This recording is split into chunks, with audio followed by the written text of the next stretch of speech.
অনেকক্ষণ থেকে বিদ্যুৎ নাই, মানে গরমে থাকা যায় না। অনার্গল মনে করো পাকা দিয়ে বাতাস করতেছি। ওভার ভোল্টেজের জন্য 7টা মেশিন আমাদের নষ্ট হয়ে গেছে। আদৌ আজকে ডায়ালিসিস করতে পারবো কিনা আমি কনফিউশনের মধ্যে আছি। তারপর বাইরে থেকে হাজার হাজার টাকার মাল কিনে আনতেছি।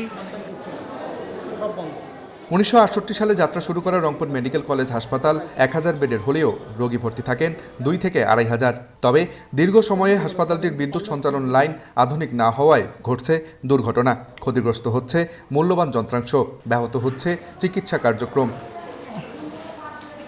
11 মে রমেক হাসপাতালের আইসিইউ ইউনিটের এসিতে আগুন থেকে ঘটে বিদ্যুৎ বিভ্রাট। এতে আইসিইউ জরুরি বিভাগ সহ বার্ন ইউনিটে টানা 8 ঘন্টা বিদ্যুৎ সরবরাহ বন্ধ থাকায় চরম ভোগান্তিতে পড়েন রোগীরা।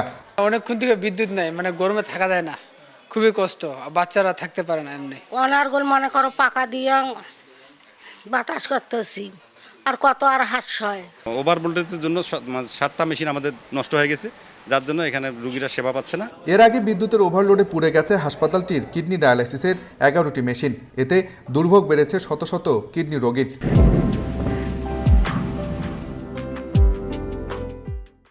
এনারা বলতেছে যে আপনারা রুগীটাকে রাখেন, দেখি আগে ফাঁকা হোক, তারপরে আপনাদের রুগীর ডায়ালিসিস চলবে। এখন পর্যন্ত কোনো বেড পাইনি। আদৌ আজকে ডায়ালিসিস করতে পারবো কিনা আমি কনফিউশনের মধ্যে আছি। মেশিন নষ্ট এখন চালুই করেনি, এখনো আছে। তারপর বাইরে থেকে হাজার হাজার টাকার মাল কিনে আনতেছি।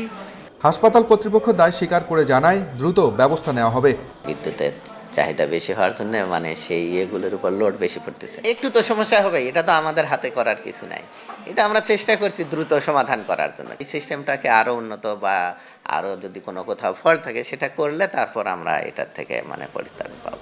বিদ্যুৎ সমস্যায় হাসপাতালের বিভিন্ন ওয়ার্ডের AC, CT scan, MRI, ultrasonogram, dialysis সহ রোগ নির্ণয়ের মূল্যবান যন্ত্রাংশ অকেজো হয়ে পড়েছে।